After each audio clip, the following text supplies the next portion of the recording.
from my observation, the counselors are experienced in their instructional area, but they're also just genuinely warm and friendly, lovely human beings.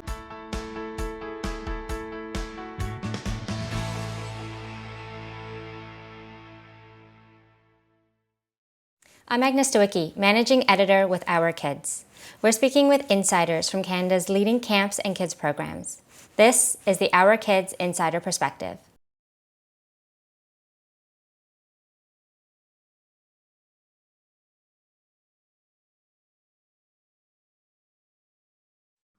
Okay, well, I think I would highlight three things that are unique.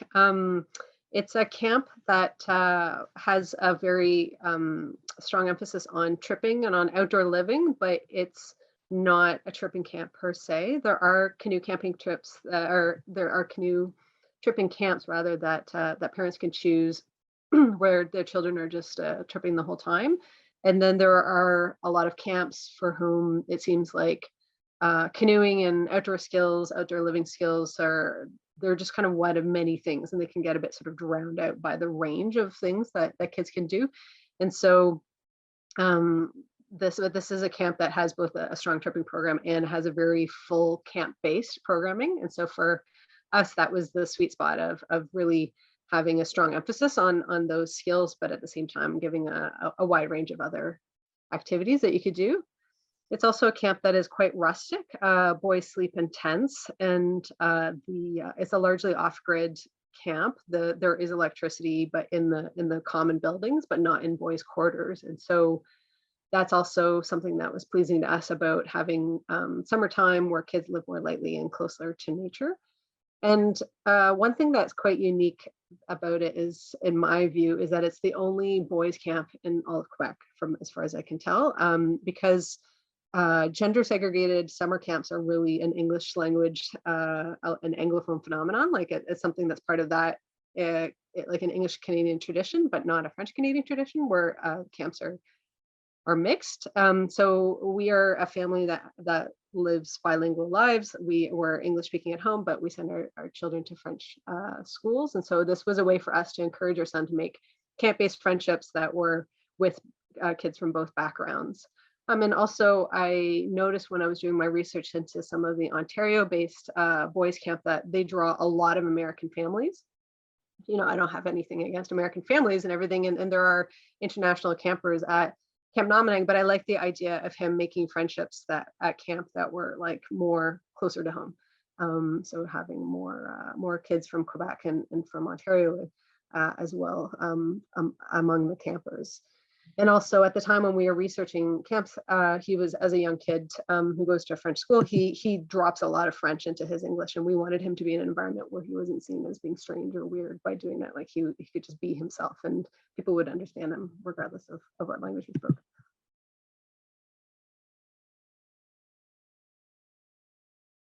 Well, I'd say the staff are wonderful, and from my experience, because I got a chance to observe them up front, up close with the family camp.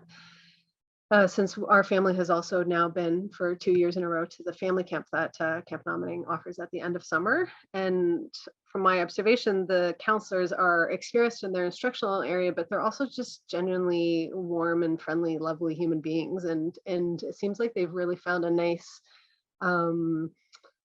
spot there in terms of creating an environment which boys can be very sort of rough and tumble and can be exuberant, but also there's a lot of positive masculinity where there's a physical affection amongst the male counselors, and people seem very open and in touch with their feelings. And it definitely, as a feminist, I wanted to have him be in an environment in which it wasn't some sort of toxic masculinity and about making you a man and what does that look like. And I wanted it to be one in which he could express himself physically and make friendships with boys, but one that were very like well-rounded and where they could be their full selves. And so I got that sense from the staff there.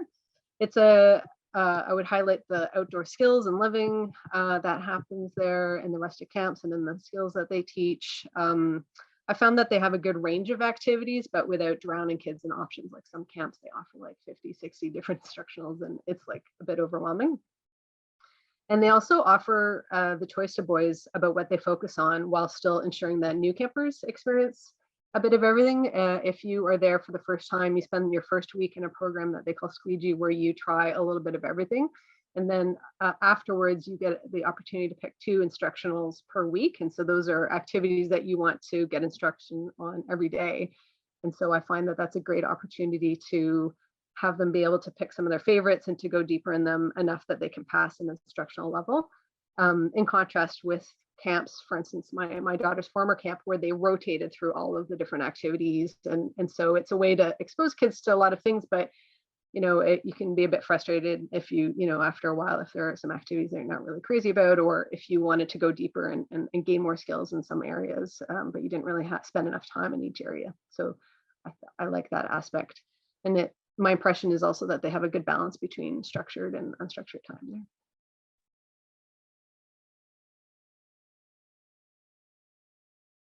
Well, I had the opportunity to have a conversation with the past director. I called him, or I sent an email early on, and I wanted to know more about their camp. And also I had seen some pictures of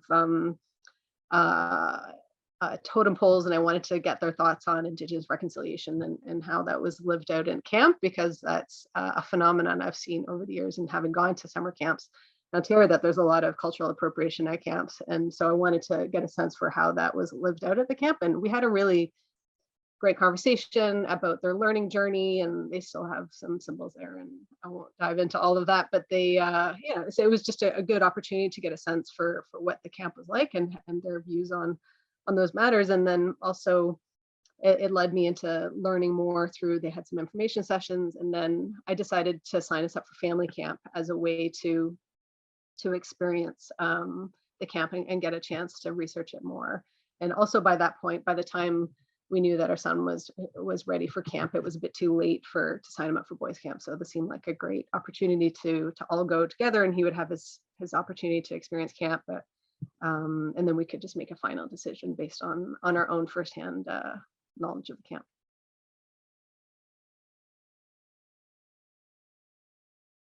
I definitely feel like he had a good development in his sense of independence. He's a pretty confident child to begin with, and so I think I think with other kids I would have seen more of a difference on that front. But he certainly,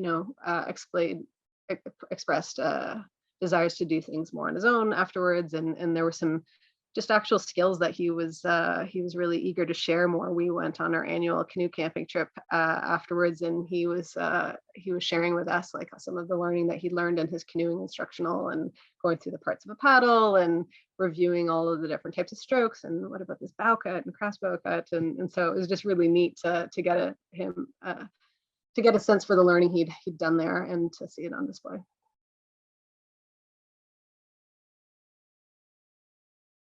I think for a lot of kids during the pandemic, they haven't had the same opportunities to have time away from their families as they would have before. So I think if parents haven't started doing things like organizing overnights or having a weekend away, I think that's just sort of classic advice I think that camps usually give as ways to build up kids' readiness to be away from home.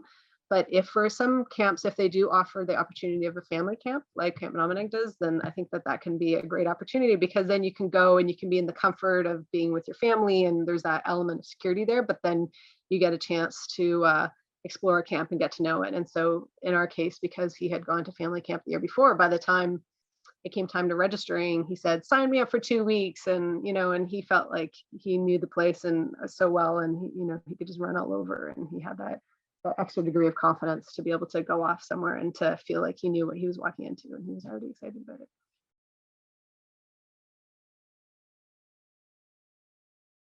Well, I think overnight camps like this one are a really great opportunity to develop not just confidence in independence, but also to learn skills that really your average family is not going to be able to teach, or have the equipment or the means to instruct a child in each of those areas. Like, it's not every family who's going to be able to offer their kids the opportunity to learn canoeing and sailing and windsurfing and outdoor living and mountain biking. And some families will be able to do that, but your average family doesn't have all of that equipment and all of that time to be able to do all that. So it's really a great opportunity to go into, if you go back every year, to be able to deepen those skills and develop these lifelong loves for things that people can do in the outside, to ways to stay physically fit and to enjoy nature and live closer to nature. And I think it's also a great opportunity to just be unplugged for a couple of weeks and to just be amongst friends and just enjoy nature and the community of people around you. So I think that's a wonderful opportunity.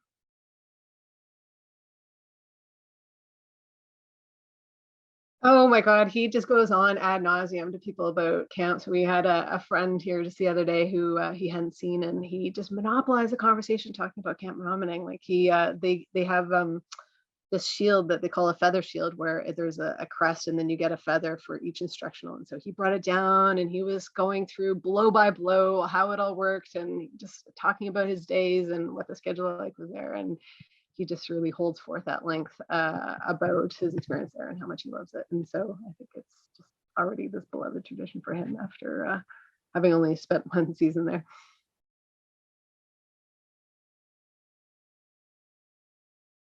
Any family who's considering the option but who isn't quite sure, I think that family camp is a great opportunity. It's also just a wonderful experience for families to have. It's like an all-inclusive for outdoorsy people, like that you go as a family, you don't have to cook, and you're there for 4 or 5 days, and you yourself can enjoy swimming and sailing and doing all of these things. And so then it's an opportunity to really get to know the culture of the camp and to get a sense for the experience that your child would have there.